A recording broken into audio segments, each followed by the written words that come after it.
Mukam karoti vachalam pangam langayate girim yat kripatamaham vande Shri-Gurun Dinatarinam Paramanandamadavam Shri Chaitanya Ishwaram. So Hare Krishna to all the devotees here. Welcome to our session for On the Path of Gita. Today we will be looking at chapter 15, which is a short chapter but an important chapter for us. But before we do that, let's briefly talk about Ekadashi. So tomorrow is Mahini Ekadashi. And tomorrow is also the appearance of Lord Varahadev. Day after tomorrow, which is Sunday. So it is called Varaha Dwadashi.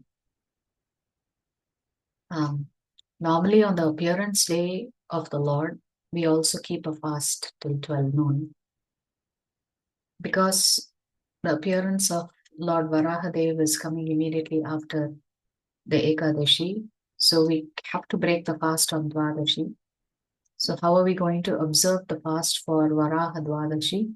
We're actually going to observe the fast tomorrow. How are we going to do that? So when you wake up in the morning after you brush your teeth and wash your face and have a bath, you will keep a Nirjal fast until 12 noon tomorrow. And by keeping a Nirjal fast till 12 noon tomorrow, you will be observing the fast for the appearance of Lord Varahadev on Sunday. After 12 noon, you will continue with your fast, but you will keep an Ekadashi fast. Which means if you want, you can have fruits and water or non-grain items. So Ekadashi is a very important tithi, which comes twice in a month, once in the Shukla Paksh and once in the Krishna Paksh. So it's the 11th day of the waning moon and the waxing moon. So the 11th day is called Ekadashi. Sometimes, occasionally, the day that Ekadashi is observed within India may vary from state to state, depending on how the tithi actually takes birth. So occasionally, the days may be different. So please check your local calendars with your local ISKCON to see if Ekadashi is tomorrow for you. Because the poster here is for Bangalore. And the fast breaking time on Sunday is also for Bangalore. Generally, the states in and around Bangalore will have the same fast breaking time. It may vary by a minute or so, but even then you have to be careful.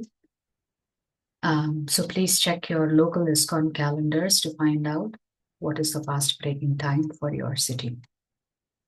There is a website called Drik Panchang, DRIK. PAN, I think it's CANG or CHANG. You can go there, you can go to Vrats, you can go to Ekadashi Vrat. There is an option for ISKCON Ekadashis. You can put your city, your location, and then it will tell you what date the Ekadashi is and what date and time you have to actually break the fast. So there are 3 ways in which we can observe this Rat. One is to have fruits and water or just water alone. Of course, the more austere way of observing Ekadashi is to not even have water. You can have a Nirjal fast, but we advise against that if you've never ever done it before.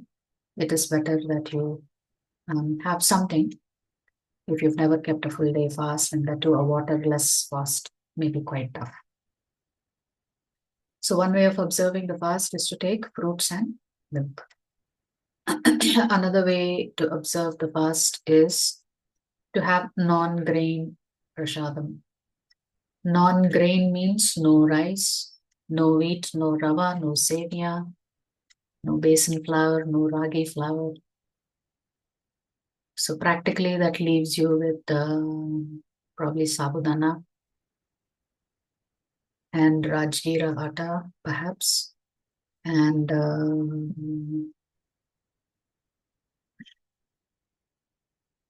Shingada Atta. I think it's chestnut flour, which normally you get in the north.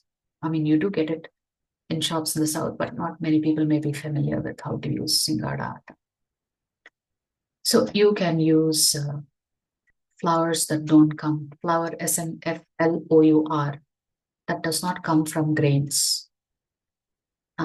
Similarly, you cannot have any dal, no legumes. So no peas, no corn, no kabuli chana, no moong dal, no masoor dal. Anyway, we avoid eating masoor dal. So all kinds of dals you cannot have. Many people in the north may be familiar with upwas. They normally keep sabudana khichdi, or they'll make sabudana with boiled potatoes and deep fry it and have sabudana vada. You can of course have boiled peanuts as in groundnuts, moongfali. You can have boiled sweet potato. Sweet potato is good if you want to have one meal a day. You can have some boiled sweet potato and you shouldn't feel hungry the rest of the day because it's quite heavy. Of course, you can have tapioca, boiled tapioca. And you can just search on YouTube for Ekadasi recipes, but please be careful. Preferably, you should go to an ISKCON website, because on Ekadashi, you should not have honey. You should not have mustard. You should not have any oils that come from mustard or sesame. I think sunflower oil is okay. Coconut oil is better, or ghee is better. If you're wanting to cook something where you have to use some oil, then you can use coconut oil and ghee. Our only concern is we do not know what we buy is whether it is adulterated or not. And since we don't know, then it's better to use homemade ghee, maybe, to make your items. So these are the three ways, and you can keep a fast. One is complete nirjal fast. Second is fruits and water or milk.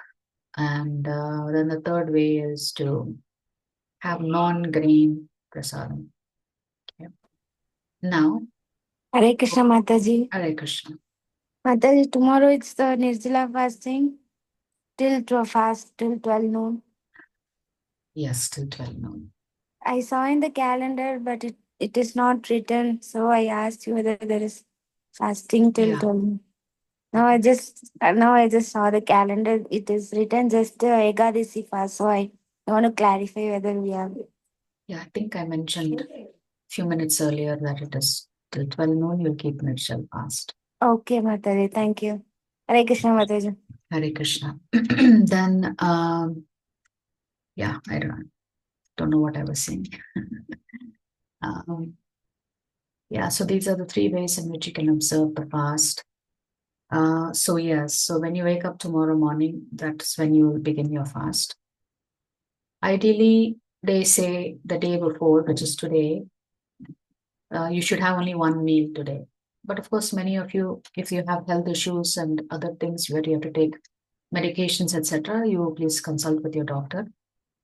There are still ways in which you can eat and still take your medicine without breaking the fast. But anyway, health is more important than anything else. The objective of the Ekadasi fast is not to torture your body. The objective of the Ekadasi fast is to spend more time reading, hearing, chanting, listening, less time thinking about food, etc. So the purpose is to focus your attention on Lord Hari. Hence the day is also called Harivasa. It's the day in which you remember Lord Krishna. So many of you may want to keep the fast. If it's the first time you're doing it, it will be lovely. You can join us tomorrow and let us know if you have kept the fast for the first time. The following day on Sunday, you will break the fast with grain prasadam. So that means you will honor prasadam. That is something that you have offered the Lord and you accept it as prasadam. Grain means you can cook some rice, dal, and whatever else that is acceptable to Krishna, and then use that to break the fast. So you can break the fast between 6:44 and 10:37. Okay, on Sunday. Occasionally, the fast breaking time will be very short, like 4 or 5 minutes. Then you have to make sure you're prepared ahead of time. Make your prasadam ahead of time, offer it and keep it ready so you can break your fast during the designated. This is called the Parana time, the fast breaking time. So, how many of you plan to keep a fast tomorrow? And also, you can let me know if you're going to be keeping Ekadasi fast for the very first time. I'd be interested to know. You can just put your information in the chat. Yeah. All right. Sapna Mataji, you have a question or? No, Mataji. That I'm taking fast tomorrow. I was informed. You can just put it in the chat so that because then I will be able to keep track of it in the chat. Yeah. Okay. All right. So today we will begin our session. Today we will look at chapter 15. But before we do that, let's look at a summary of chapter 14. Yeah. How many of you remember what was the single word summary yesterday for chapter 14? What is the single words bars? What kind of bars?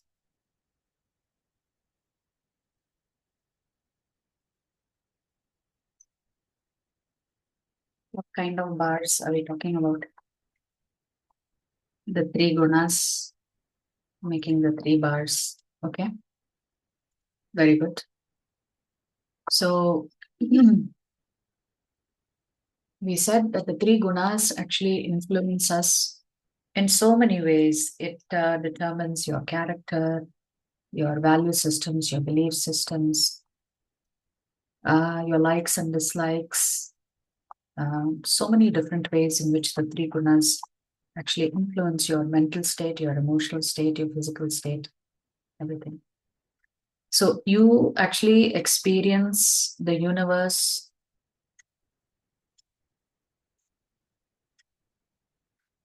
through these three gunas. And Sattva Gun also, Krishna says, conditions you to happiness, so much so that you don't want to seek the truth and you don't want something better. You are happy as long as you are not being troubled. But Krishna says that is as good as being shackled with, golden bracelets or golden shackles. But still you are in prison. It's just that you are happy, you're not being troubled too much, and so you're happy to be in prison. I always mention this one movie that I really liked, and I used to watch it over and over again when I was a little younger. The movie was called Shawshank's Redemption. It's a movie in English and with some famous actors in it. There was a man who was accused of murdering his wife, and he was thrown in jail incorrectly. He was found guilty somehow or the other, and he was thrown into jail, and he was actually a very wealthy businessman. But his wife is murdered, but they somehow or the other, they pin the murder on him. And he's thrown in jail, and for him, it's a brand new life. He doesn't know. He's led a very protected, luxurious life. And when he comes to the jail, he's tortured by the other inmates. They make fun of him. Even within jails, there are hierarchies among the inmates. you have the thugs of the thugs in the jails, and he was like an innocent little man who was being bullied around. So there, somehow or the other, over a period of time, he becomes good friends with one other personality. And that other person had also been in jail, or rather was in jail for life. And so like this, he makes friends with a lot of other people who are in jail. And this businessman decides that there is no way he can stay here. And so he develops an escape plan. He digs a tunnel under his cell and manages to escape. But before he digs the tunnel and escapes, the person that he befriended within the jail, he is given parole. And because he's been jailed for more than 40 years, when he goes out, the whole world has changed around him. When he was in jail, there were no cars on the street, etc. But now he's coming out of jail, there are traffic signals, cars. So to him, the outside world is very bewildering. And he actually wants to go back to jail because he doesn't find the world outside to be very comfortable, even though he's completely free. So of course, you can't go back to jail if you're on parole. So because he feels so miserable on the outside, he doesn't have any friends. He's completely lost. He doesn't know what to do. And he commits suicide, even though he was a free man. So anyway, this person who was wrongly accused of murder gets out of jail, escapes jail actually. And there is a manhunt for him, but he moves out of the country and resides in another country. So the point of that is that in that movie, there were several conversations among the inmates where they talk about how if you've lived in jail long enough, you become so comfortable with it that you don't mind. Imagine being locked up in a jail cell for 40, 50 years. You are allowed to come out of the jail cell once a day, catch some sun, maybe have some food or whatever. And the word that they used in that movie, at that time, I was not a devotee. I was not part of ISKCON. They used the word conditioned. And later on, when I was reading Prabhupada's books, I realized Prabhupada uses this word conditioned soul so much. I finally understood what that word meant because of that movie. Because once you're thrown into jail, you get used to it. And sometimes you prefer to be inside jail than to be free. For you and me, that's an unimaginable thing. We can't imagine being in jail. So that is the beautiful design of the Lord, that Maya Devi is so powerful. She makes you perfectly comfortable to be in jail. She convinces you that as long as you're happy, why worry? And therefore every single inmate in this jail cell is just trying to be happy. I just want to be happy. If I'm happy, I don't have to worry about anything. They don't realize they're completely trapped here. Except this design is far more sinister in the sense that it forces you to take birth over and over again inside the same jail cell. And the cycle continues. Therefore, Krishna says, even happiness conditions you, the sattva gun conditions you to happiness, and therefore you don't make any effort to get out of this jail cell. You think if I'm happy, I'm good. You don't realize that happiness is temporary. Therefore, Krishna gives us the solution. And what is that solution? He says, Ultimately, if we want to break free of this jail cell with these three gunas, Sattvagun, Rajagun, and Tamagun, then we have to perform devotional service. And when we perform devotional service, we come to the state eventually of what is called Shuddha Sattva state, which is the mode of pure goodness. Your interest is in pleasing Krishna and you're not worried about whether you're going to be punished for it or rewarded for it. That is not your calculation. Your calculation is you want to go back home. And that is the whole purpose of today's chapter. That you want to go back home. Because these gunas have trapped you in this jail cell for millions of years, through millions of births. And we know that the gunas are competing with each other to dominate you, to control you. So each guna is progressively worse than the other. So Rajaguna is worse than Sattvagun and Tamagun is worse than Rajagun. But we also understood that these three gunas are anyway competing to dominate you. So it is not that any one of us is always in Sattvagun or always in Rajagun or always in Tamagun.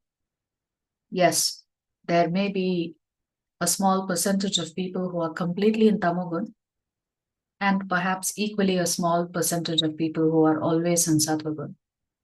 The vast majority of us are probably hanging around in the Rajagun, right? We are always running around trying to do things.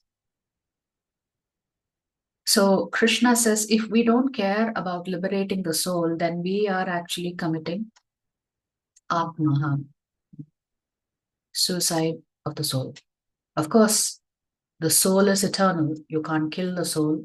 You can't destroy the soul. But the very fact that you keep the soul trapped forever in body after body after body, that is as good as suicide for the soul. You know, it's like, what do you call it? At least in the Western world, they call it solitary confinement. The worst of the prisoners get solitary confinement. They don't even get an opportunity to interact with the other inmates. They spend their entire life in jail within a dark cell and they may be released alone for 10 minutes a day. You know. So today's chapter is called Purushottama Yoga. And what is the acronym or single word summary? I think it says GPS. So you could say the Goloka positioning system. So Krishna is going to tell you, because he's your attorney, right? And he knows you are in this jail cell. He has to tell you how to get out of jail. What's the best way to get out of the jail? Therefore, you just lock in this GPS, this location. What location? Put in your final destination as the spiritual world, Goloka. And then you'll go back there. So that's what you need to do. You need to follow Krishna's instructions in this particular chapter. But this chapter begins with an interesting analogy of the banyan tree. So the question is, do we want to go home or do we want to stay in this hotel? What is the spiritual world? Krishna talks about it. Who's maintaining all of us? And how is Krishna maintaining us? And what is the essence of the Gita? Do you remember in the 10th chapter, we talked about the Chatushloke Gita? The essence of the Bhagavad Gita in 4 shlokas in the 10th chapter, 8, 9, 10, and 11. The shloka of the 10th chapter. The essence of the Vedas are summarized in 3 shlokas. 16, 17, and, or rather, 16, 17, and 18. So it's called the 3 Shloke Gita because this particular chapter in those 3 shlokas summarizes all of the Vedas. Whereas the 10th chapter summarizes the essence of the Bhagavad Gita itself. But today we're going to focus on the essence of the Vedic scriptures. So let us look at this in a little bit more detail. Purushottama Yoga. Who is the Purusha here? The Supreme Lord Krishna. Of course, the house looks more beautiful than the hotel here. Yes, in this picture. In a hotel, we never stay for a long period of time. At some point, even if we are in a hotel, we are longing to go home. And we are always thinking about, when will I go home? So the material world is like a hotel. The spiritual world is our real home. And as we said, this chapter is all about how to go back home. Now, you may say isn't that quite simple? You just have to check out of the hotel and go back home. What is so difficult about that? You know you're on a hotel, pay your bills, check out, and head home. But is it that easy for you to go back to the spiritual world? It's not that easy. Krishna said it is easy if you do bhakti yoga.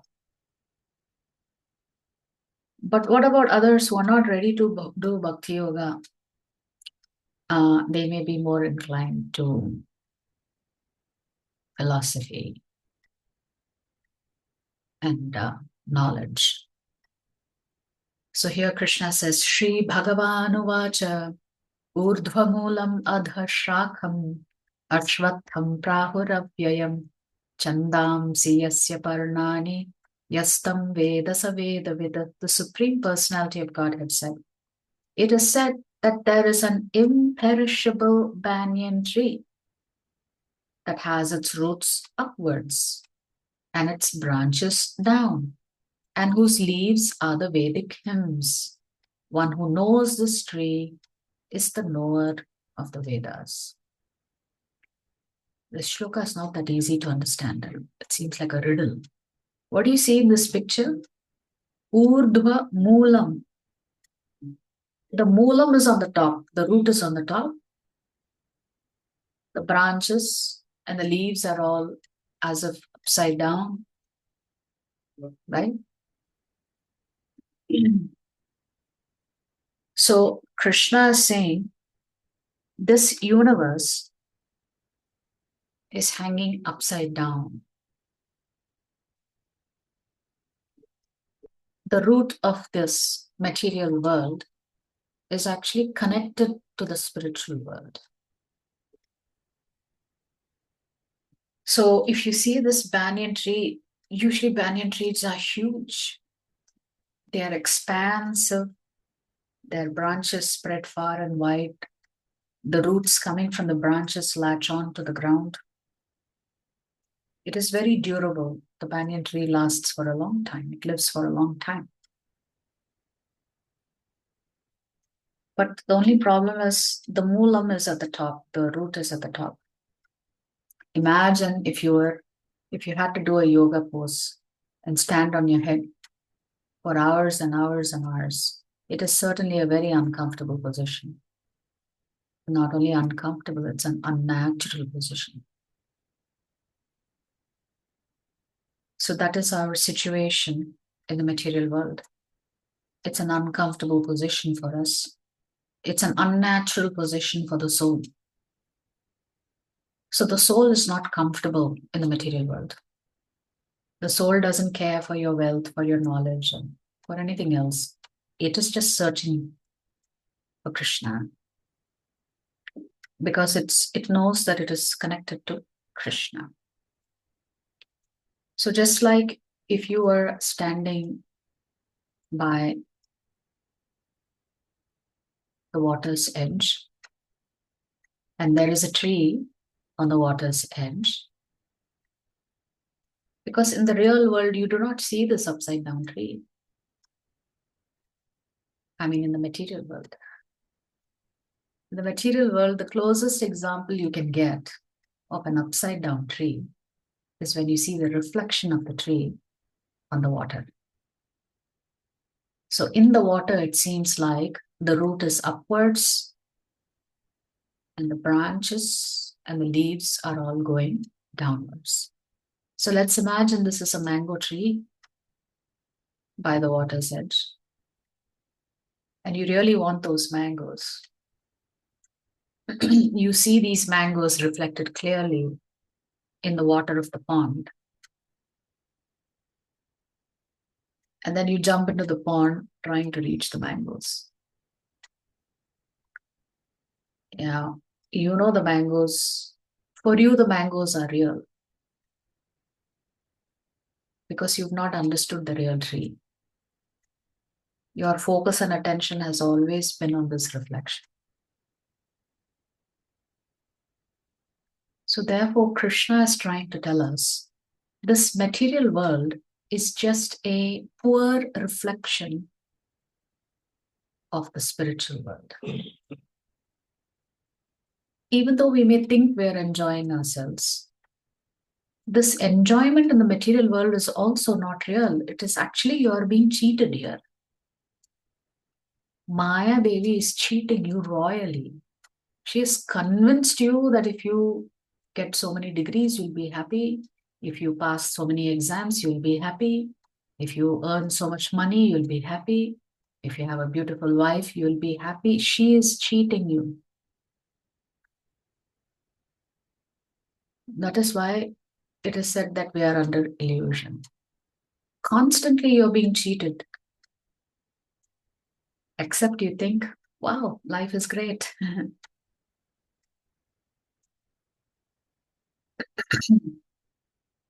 So there was once a person who was going to the market to purchase some vegetables, okay?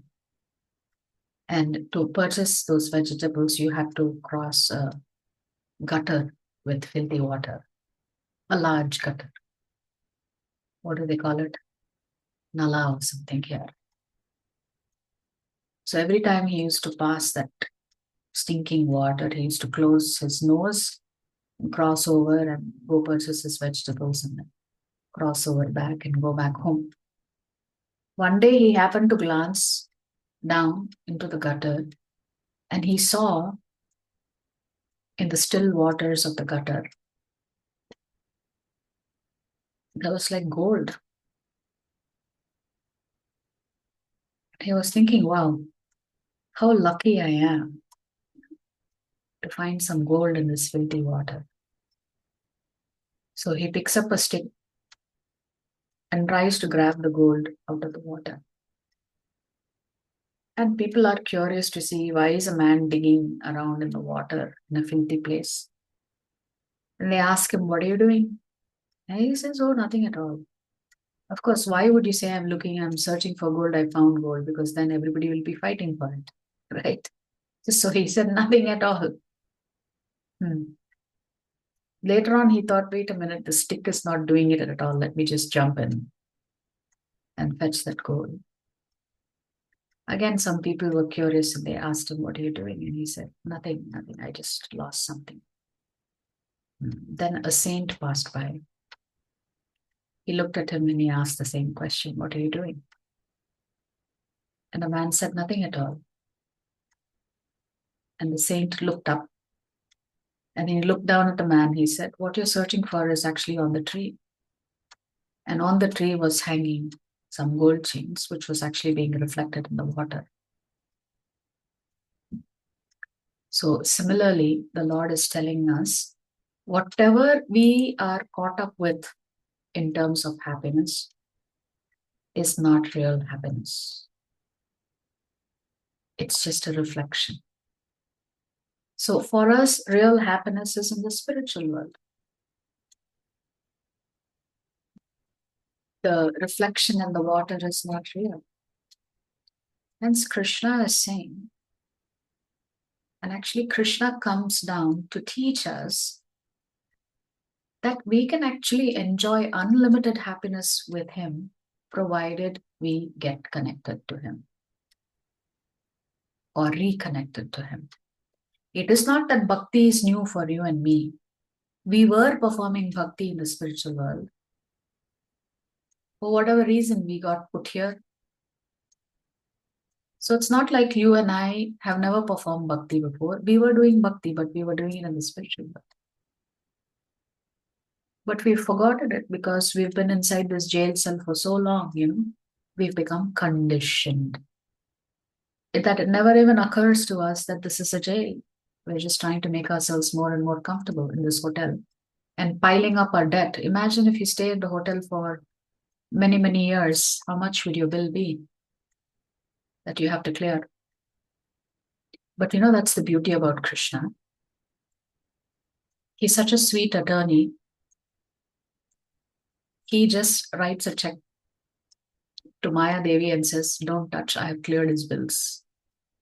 He's ready to leave.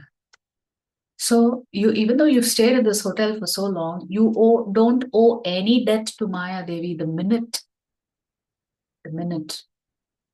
you accept Krishna as a Supreme Lord. So simply, if our love for Maya Devi is transferred to Krishna, whether that love is in the form of friendship or parental love, then such love is eternal. It will never get destroyed. Even as parents, we are all anxious, no? Especially for parents who have daughters and sons who are of marriageable age. We're anxious to see our children, quote unquote, settle down. Therefore, we look to get them married. Similarly, Krishna is anxious and wants us to settle into a permanent relationship with him.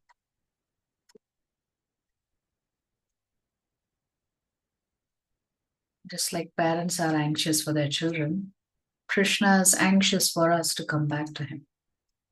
He wants us to settle down. But not here in this hotel, where you cannot have a relationship with him. Back home. So what's the process to rescue ourselves from this hotel? We have to develop an attachment for Krishna.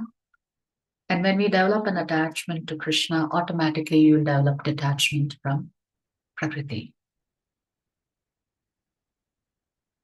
Second thing is you give up the desire to be the boss or the king or the ruler or the controller or the enjoyer.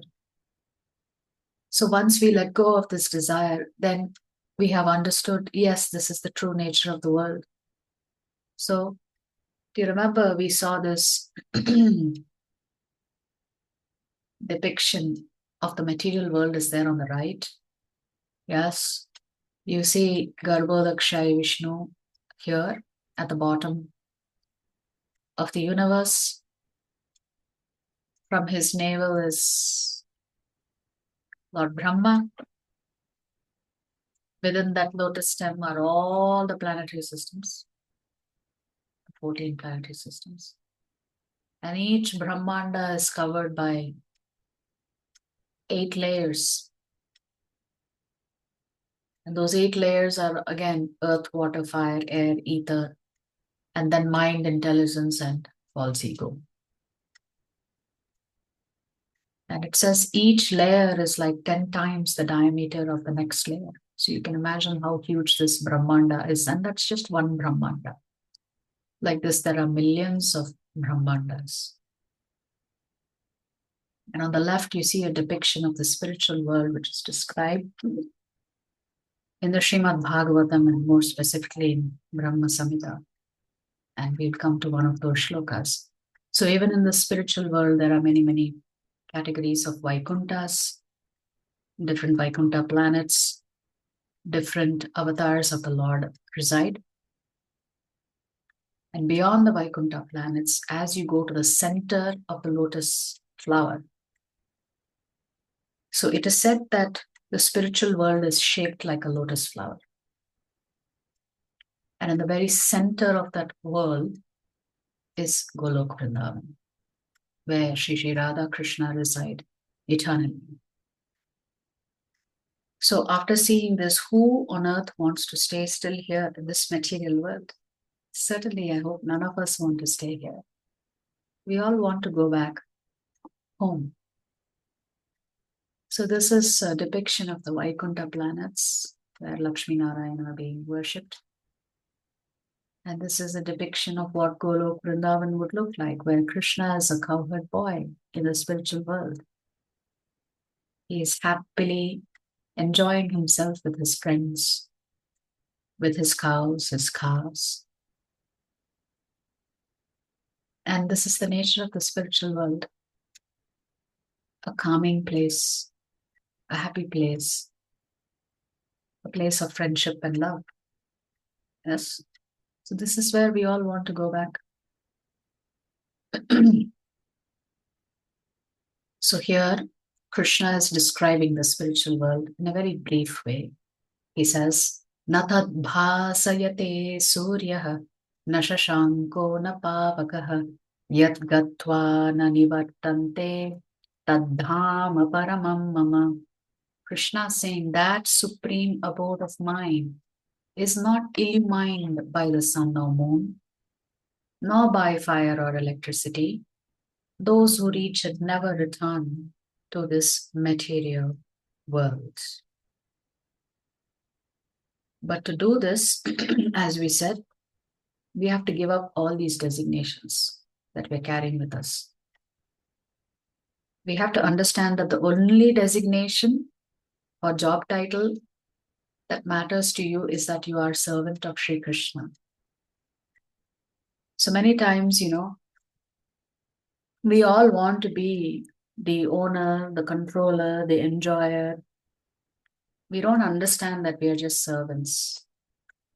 So the wife is always thinking if the husband does a little bit better, she will be happier.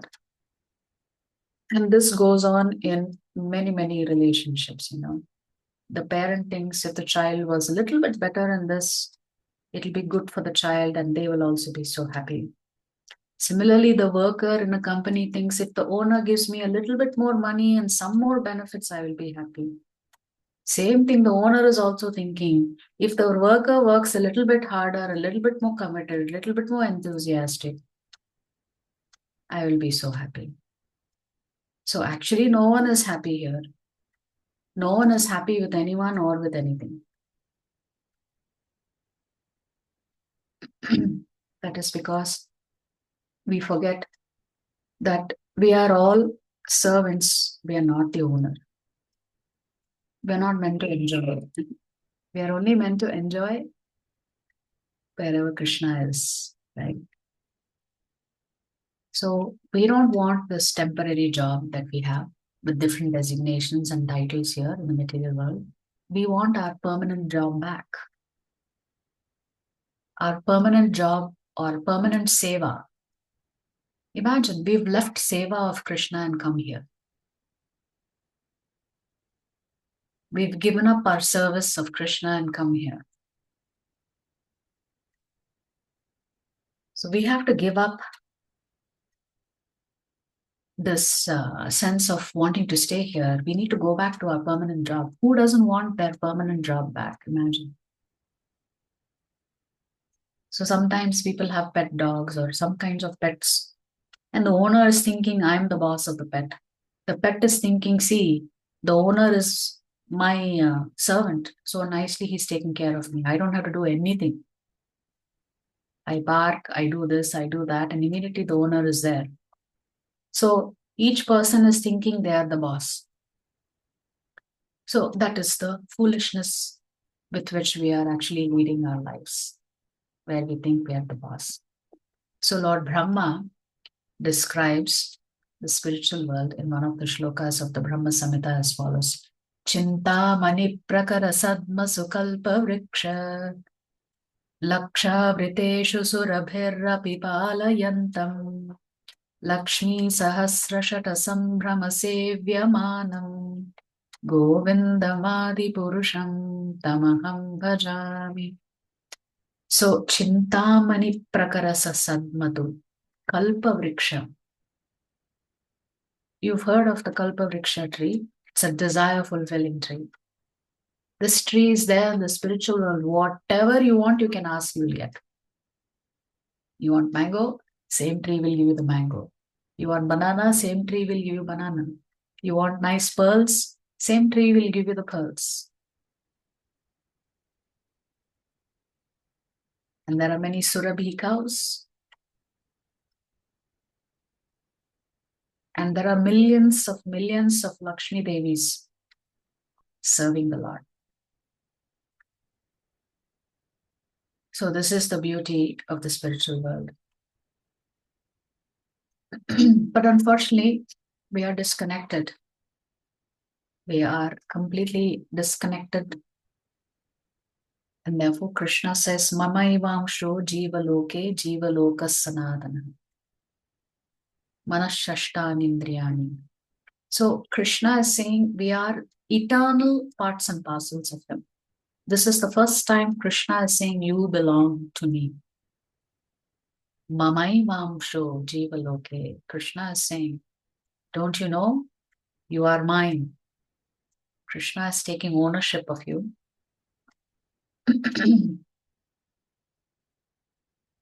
But then we got separated.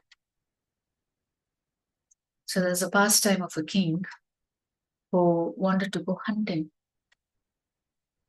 And hunting, normally when you go hunting, you don't do it for a day, right? You go into the forests and you may be away for a few weeks and living in the forests. So when the king went hunting, his son was quite adamant. His son was quite young. But he was saying, no, I want to go with you. And his father tried to tell him, look, it's a dangerous place. I don't want you there. It's not safe. It's for adults only. But anyway, the child was quite adamant.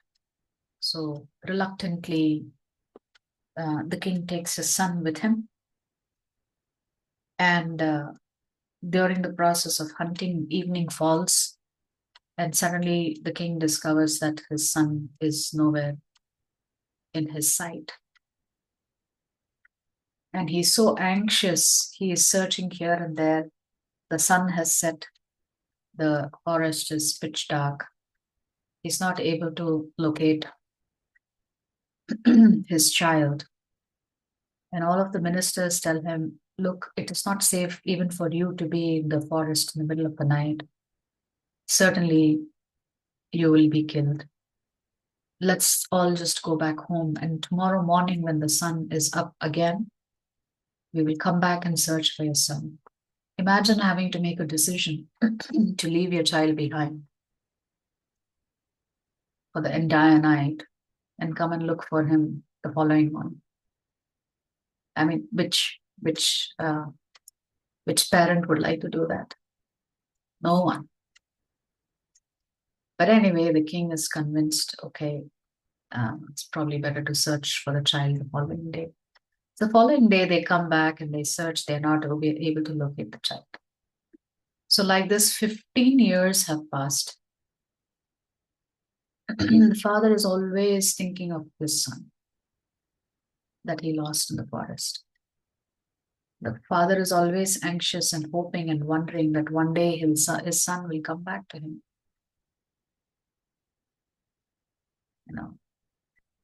So one day, a very saintly person walked into the forest and he came across this young man who was looking completely disheveled and lost. And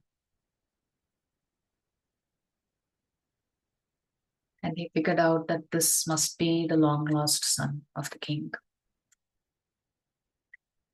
And he tells the young boy in the forest, you know, you are the son of the king of this particular country. I'm ready to take you back to your father. And the son is simply astonished that he has a father. It's been so long that he's been separated from his father that he had forgotten who he was. So the saintly person takes him back to his father. Of course, the king is overjoyed to be reunited with his son. In this particular pastime, the king is Krishna. The lost son is you and I. And who is the saintly person who is connecting you back to Krishna?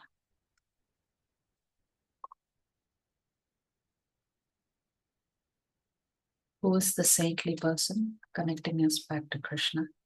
Yes, it's Guru. So the Acharya holds you by hand and tells you, my dear child, don't you know your father is the wealthiest, most famous, most beautiful personality? Come, I will take you to him. So this is the role of Guru, to connect you back to Krishna, because we have forgotten Krishna, because we have been separated from Krishna for so long. So once we understand that we belong to Krishna and Krishna belongs to us, then that's enough for you to start your journey back to Krishna by practicing Krishna consciousness.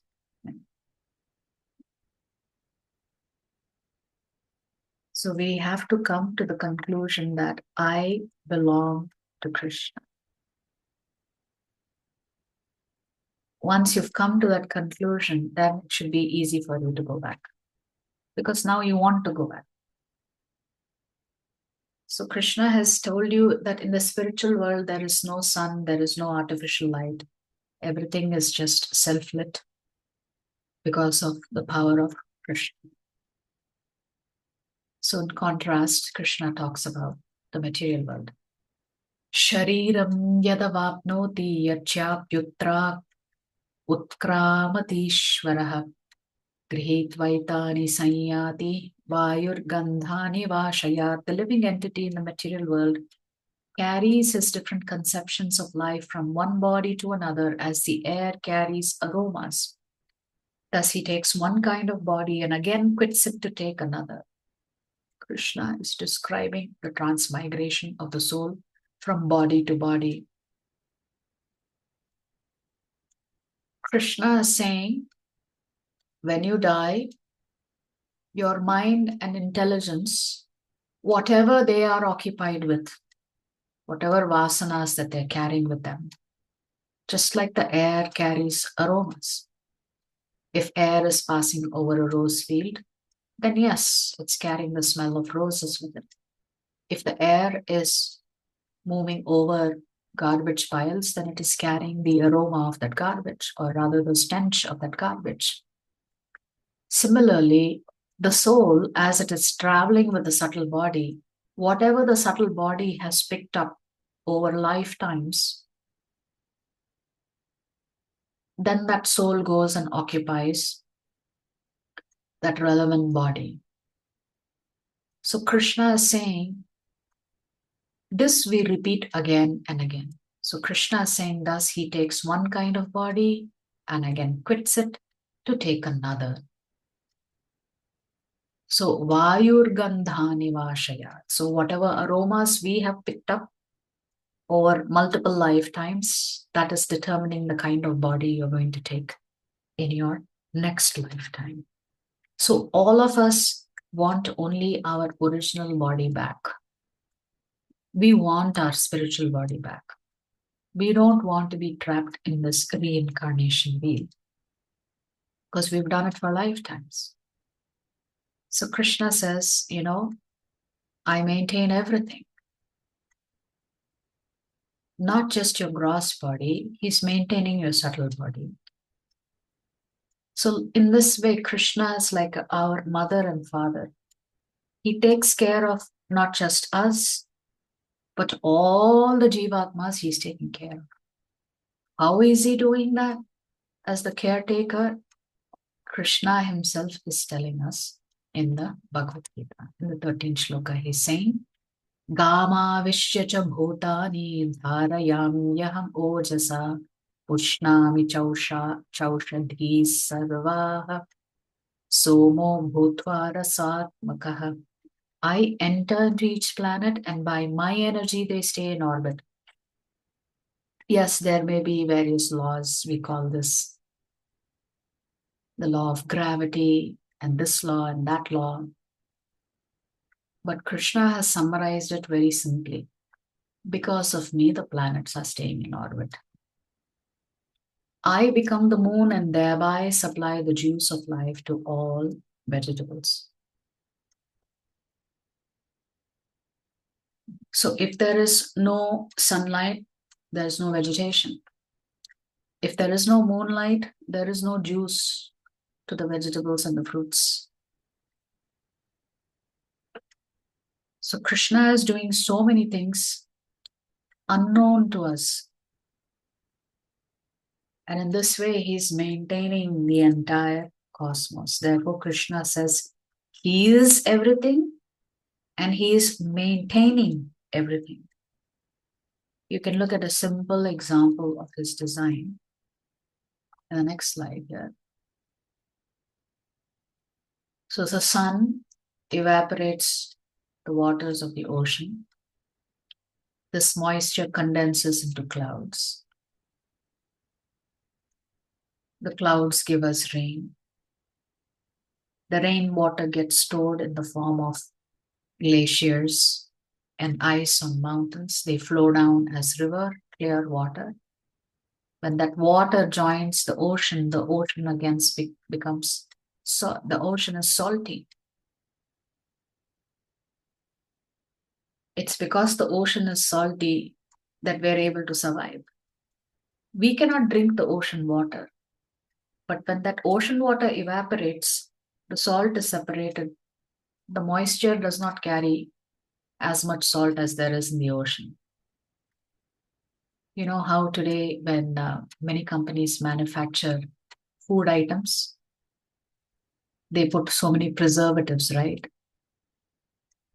And salt is considered the best preservative. See, how did we get that idea? The Lord has put so much salt in the ocean. That is how the water is stored. Of course, there is fresh water also inland, but this is the beautiful design of the Lord. He's made everything in such a perfect way you and I don't have to worry about it. So in a few more shlokas, Krishna talks about other things, how he is the light of the sun, that he is maintaining all the grahas. He is giving the juice for all of the vegetables. Pushnami chaushadi sarvaha. He also says in another shloka, he is the digestive fire. Actually, without that digestive fire, you and I would not be able to digest our food. Krishna is saying, I am the digestive power in your stomach. Not only that, I am also the air that is going in and out of you.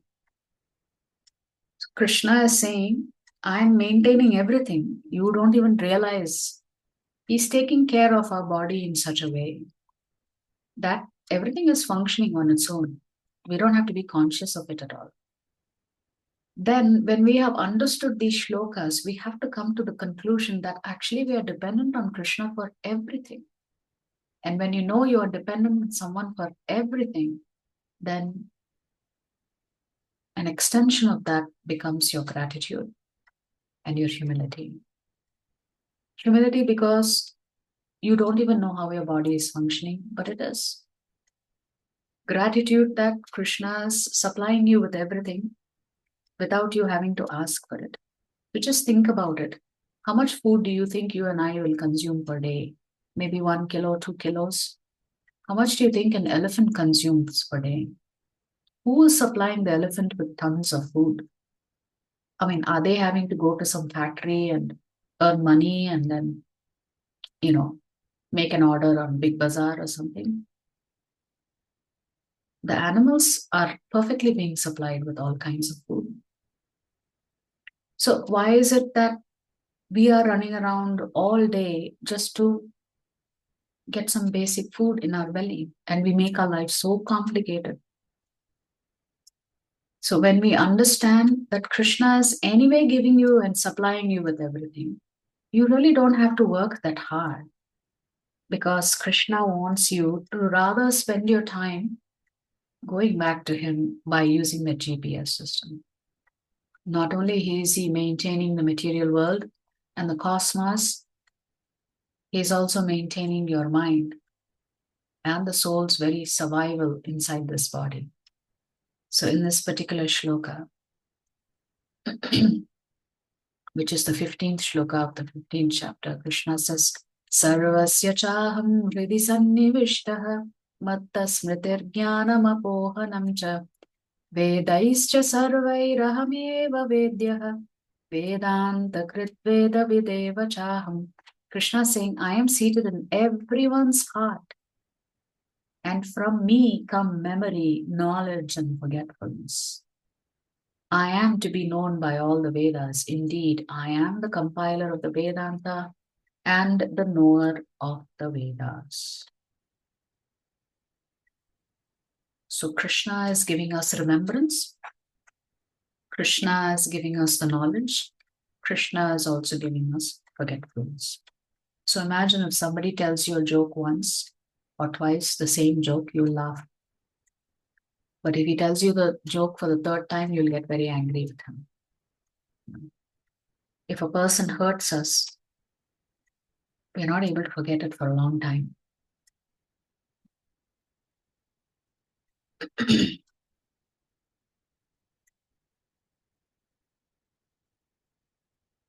So how can we be happy when we are not able to forgive? It's impossible to be happy when we don't know how to forgive. So even forgetting the evil done to us is also the mercy of the Lord. Imagine if you remembered everything somebody had done wrong to you in all of your other lives before. You will not be able to even get out of bed. You will not have any motivation. So even that forgetfulness of what has happened to you in the past is the grace of the Lord, because it allows you to stay focused on here and now and not worry about who has wronged you in the past and how do you get back to them. So there is a wonderful pastime in Srimad Bhagavatam between Narada Muni and Vyasadeva. Narada Muni is the spiritual master of Srila Vyasadeva. And Vyasadeva, after having compiled all of the Vedas and the Mahabharata, and he doesn't seem to be very happy. So his spiritual master Narada Muni comes. And he's asking his spiritual master, why am I not happy? What is the cause of my moroseness? So the spiritual master is always very clinical in their diagnosis. They can diagnose your problem very quickly. And so Narad Muni tells Vyasadeva, you've compiled all of these Vedas, but what have you done? You have actually misled the people. How have you misled the people? You have focused so much on dharma, artha, kama, that they're going to forget about moksha. And the reason you're not happy is because you have overemphasized material things. You have overemphasized desires and the fulfillment of desires in the Vedic scriptures.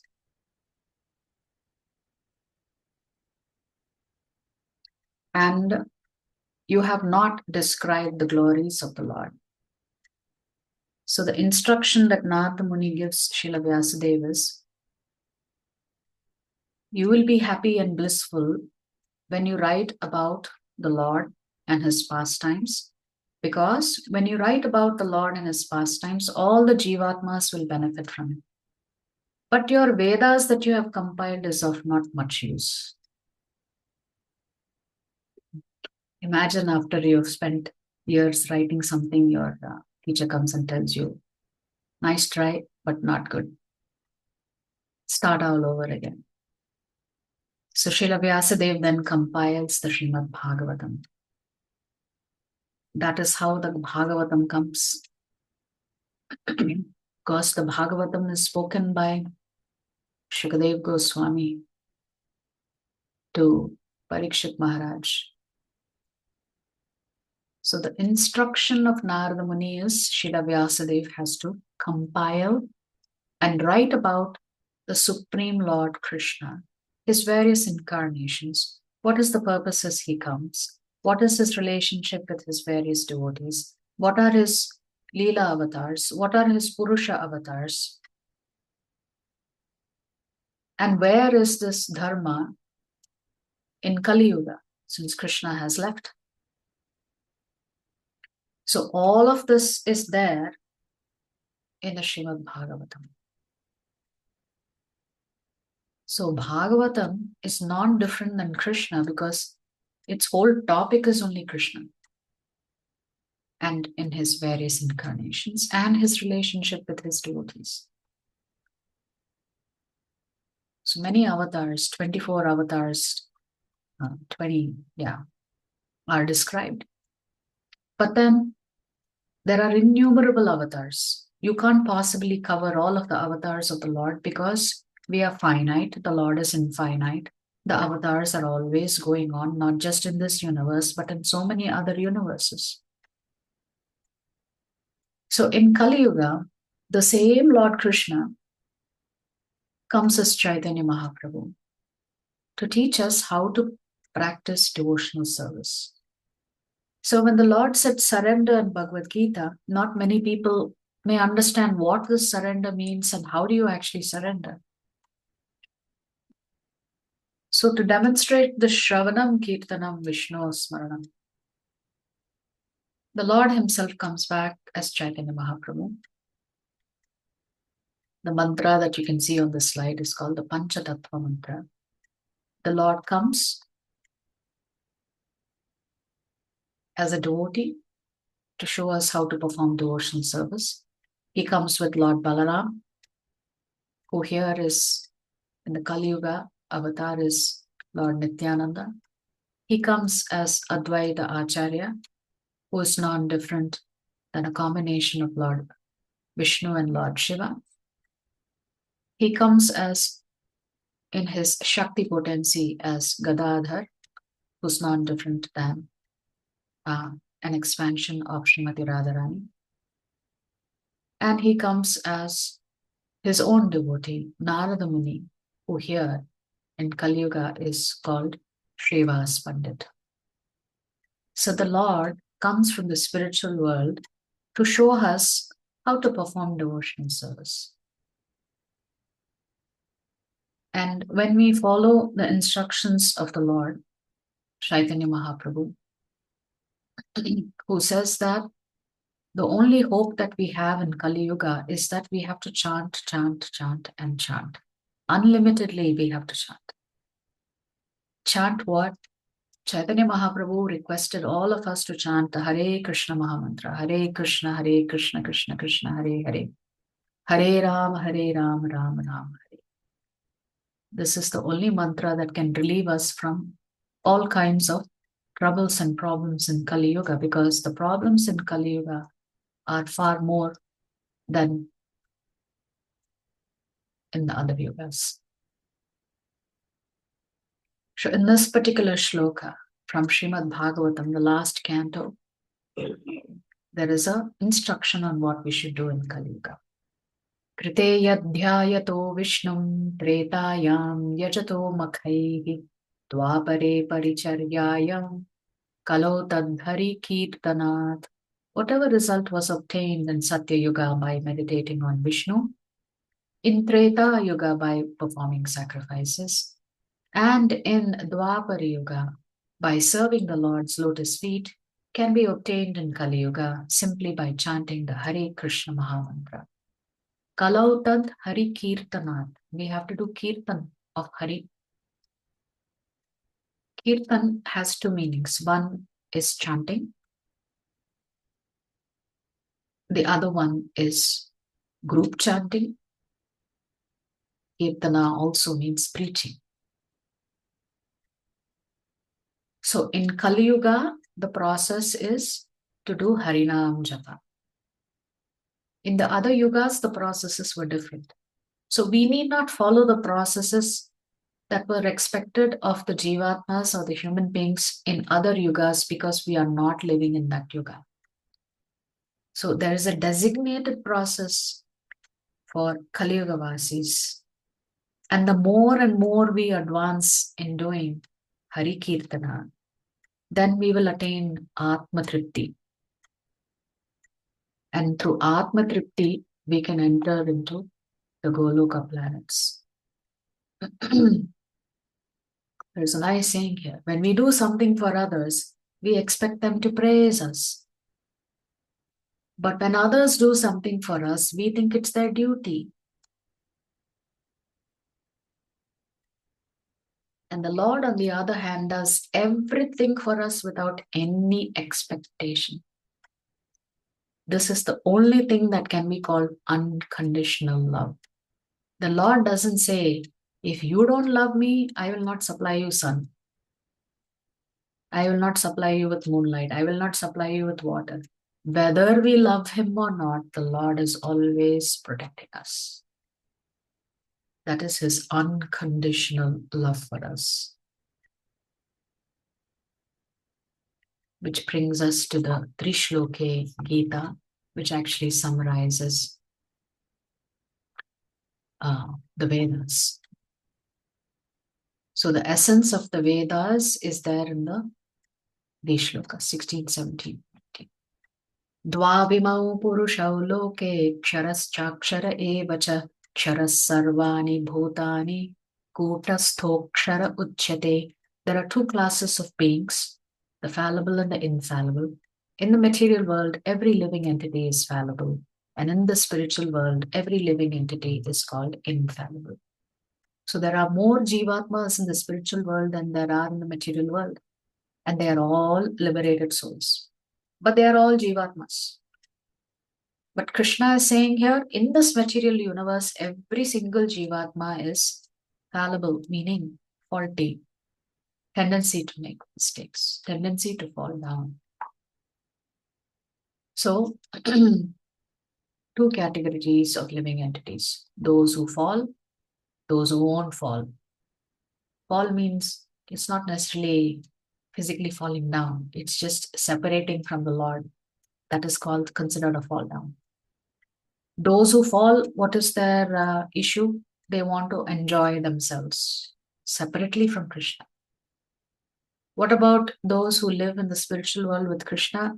They never want to be separated from Krishna. They don't want to give it up no matter what. And therefore, they never leave the spiritual world. So this is the fallible and infallible that Krishna is talking about.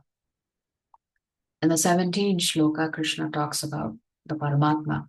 Uttamah purushastvanyah paramatmetyudahritah yo lokatrayamavishya bhibartavyaya ishvara. Besides these two, which means the fallible and the infallible, there is the greatest living personality, the Supreme Soul, the imperishable Lord himself, who has entered the three worlds and is maintaining them.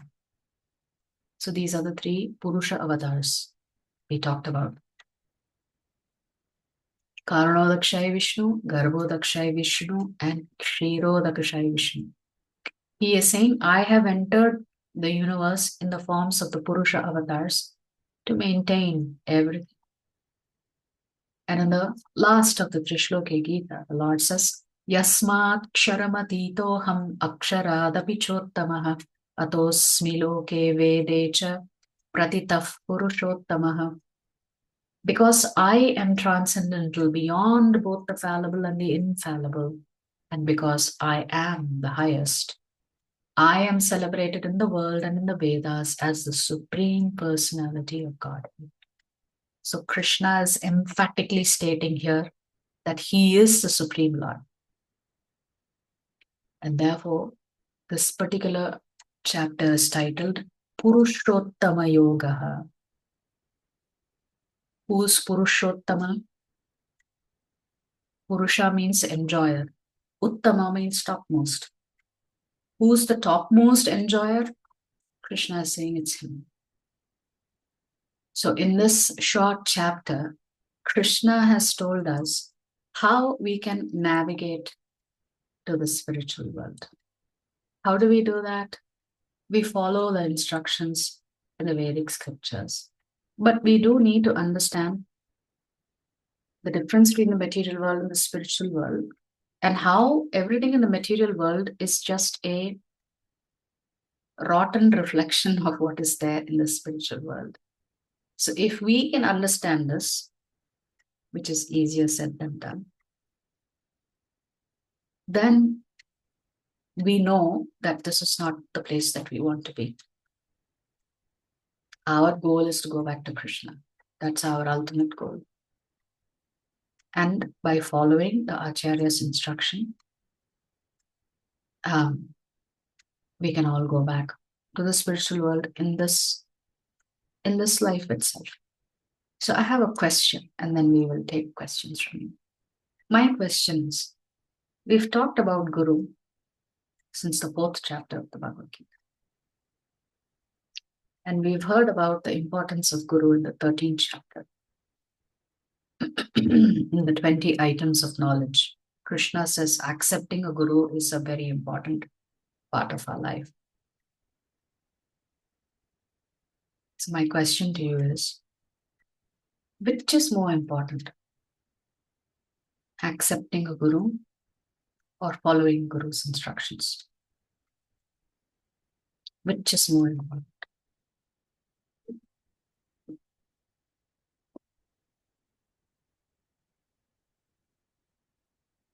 Accepting a Guru or following Guru's instructions?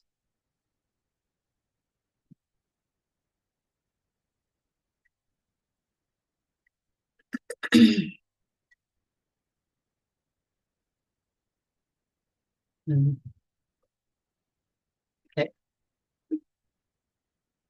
So many of you are saying following Guru's instructions. Some of you are saying accepting a Guru.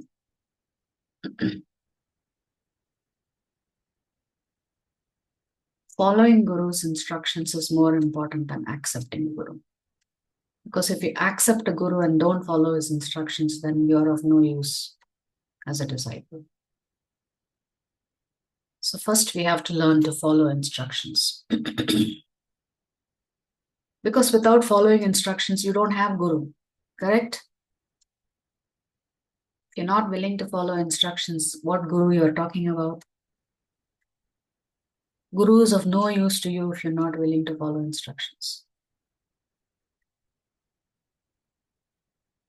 So Guru's instructions are very important.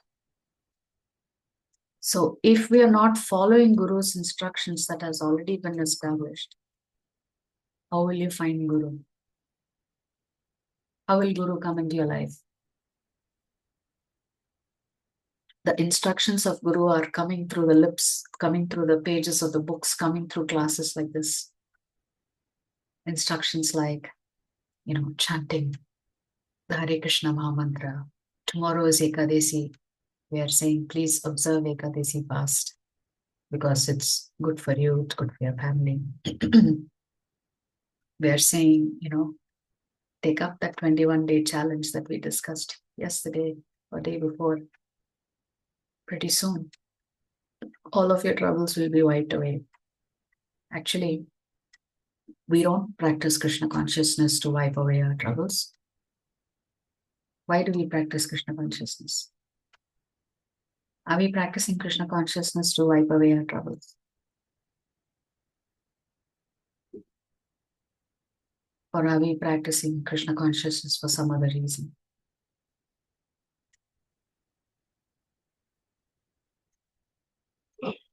We are practicing Krishna consciousness because we love Krishna.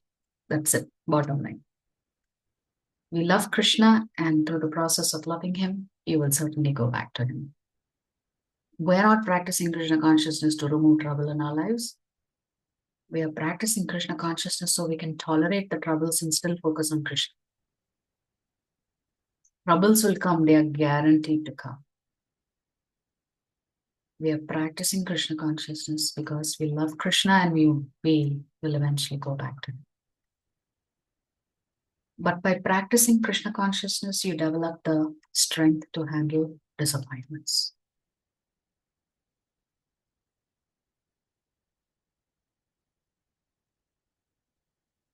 That's the whole purpose of chanting.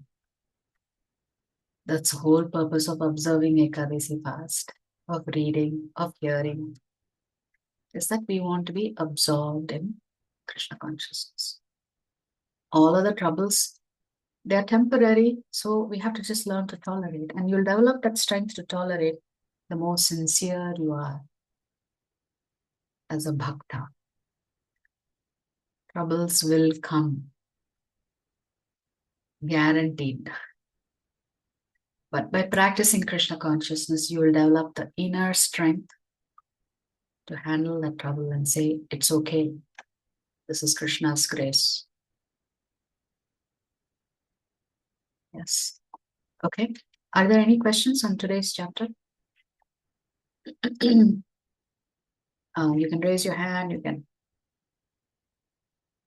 unmute yourself, or you can put your question in the chat. Any questions?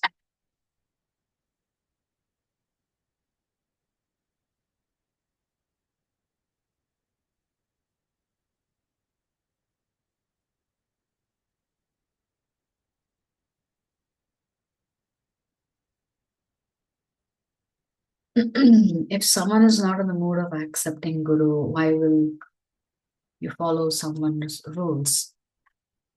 Well, because Shastra has also asked you to follow the rules. It's not just some random person telling you to follow the rules. So there is always the opportunity to what is called triangulate, Guru, Sadhu, Shastra. If you hear that this is good for you, then you will follow it. You may not know who the Guru is who is giving you these instructions, frankly. But by following the instructions, because you have a little bit of faith, then you get to know who is your Guru. For all of us, Srila Prabhupada is our eternal Guru. He is the Shiksha Guru. He's teaching you what to do, what not to do.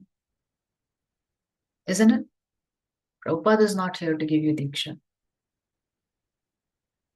But it's as good as taking Diksha if you are obedient to Guru's orders. That's what Guru wants. What is the word disciple comes from the word discipline, meaning you're willing to accept inconveniences for your greater good. It's not very convenient to wake up early in the morning. It's not convenient to spend 2 hours chanting. It's not convenient to observe Ekadasi fast. But these are steps that we take voluntarily. Voluntarily is important. You do it on your own for our own purification. If Guru says if you chant the holy names of the Lord, all of your sins will be wiped away, then you'll do it. Does it matter whether it is Ramanujacharya that told you this, or Madhvacharya that told you this, or Srila Prabhupada that told you this? All the acharyas are saying the same thing, then you'll follow the instructions. That is what pleases Guru and Guru Parampara most. It's not that you go in search of Guru first and then you find his instructions. Actually, you follow the instructions first and then you find Guru. That's how it works. Because then you're demonstrating that you're willing to listen, you're willing to be submissive.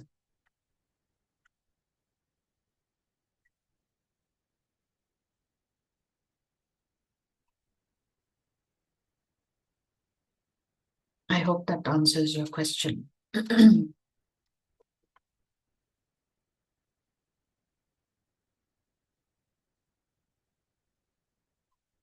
Okay, any other questions? Many questions are coming from the youngsters. Okay.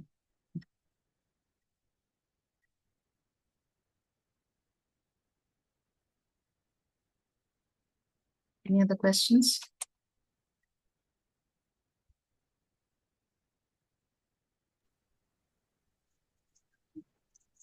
How is your mother, Mataji? Huh? How is your mother and husband, Mataji? My mother is doing a little better. Okay. My husband will have his surgery either Monday evening or Tuesday morning. Okay. I will keep you posted. But thank you very much for asking. Jai Mataji. Yeah, thank you. There's one question. Gurus are saintly persons who connect us to the Lord in this material world, but even gurus are also in the material world with lost connection. Good question. Gurus are representatives of the Lord. So gurus are not considered to be ordinary jivatmas. They are servants of the Lord who has been sent by the Lord for a purpose. To reclaim the lost souls and bring them back to Krishna. So that means Guru is not fallible. Guru is perfect. He's simply come here to do Krishna's business. So frequently Krishna will send his own representatives to fetch us, to fetch the lost souls.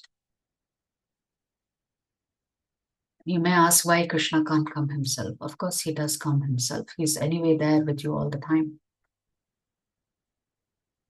Because then Krishna gets an opportunity to glorify his disciples and say, see how great my disciples are. They went into the filthy prisons, put themselves through so much trouble just to pick up one Jivatma and bring that person back to me. So Krishna has an opportunity to glorify his great disciples. So certainly we should not see acharyas with ordinary eyes. You can't say they have lost their connection with Krishna. They've actually been sent by Krishna to fetch us. And over a period of time, their mood manifests.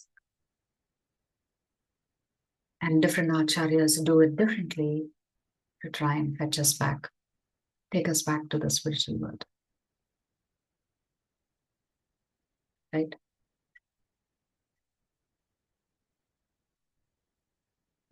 So if some citizens in the country have been abducted, they are called what? Hostages, right? Does the prime minister or president go personally and get the hostages? No, they send their emissaries, right? So similarly, the Lord also sends his emissaries in the form of acharyas to go fetch those who've been lost. Now,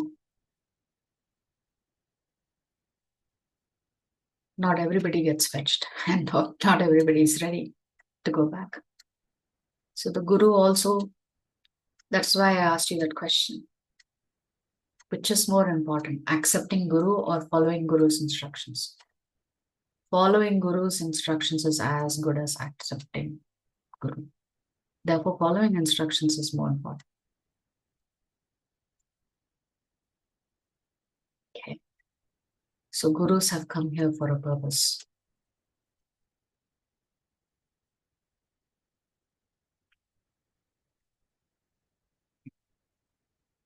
Next question.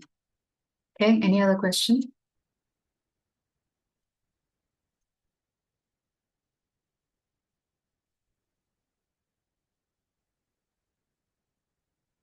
Okay. Doesn't look like there are any more questions. So thank you very much. Join us tomorrow for chapter 16. Tomorrow evening, hopefully. So we'll see you tomorrow. Vancha kalpatarupyascha kripa sindhubi evacha patidanam pavanebhyo vaishnavebhyo namo namaha. Ananta Koti Vaishnava Vrinda ki jai, Jagat Guru Srila Prabhupada ki jai. Srila Gurudev ki jai, Shri Gaur Nitai ki jai. Thank you very much, devotees. We will see you tomorrow. Hare Krishna. Hare Krishna Thank you, Mataji. Mataji. Hare Bol. Hare Krishna, Mataji. Thank you, Hare Mataji. Krishna. Hare Bol. Hare Krishna Mataji, Dandavata Pranam. Hare Hare Krishna. Krishna Mataji. Hare Bol. Hare Krishna. Hare Krishna Mataji. Hare Bol. Hare Krishna. Hare Krishna Mataji, Dandavat Pranams. Dandavat Pranam. Hare Krishna.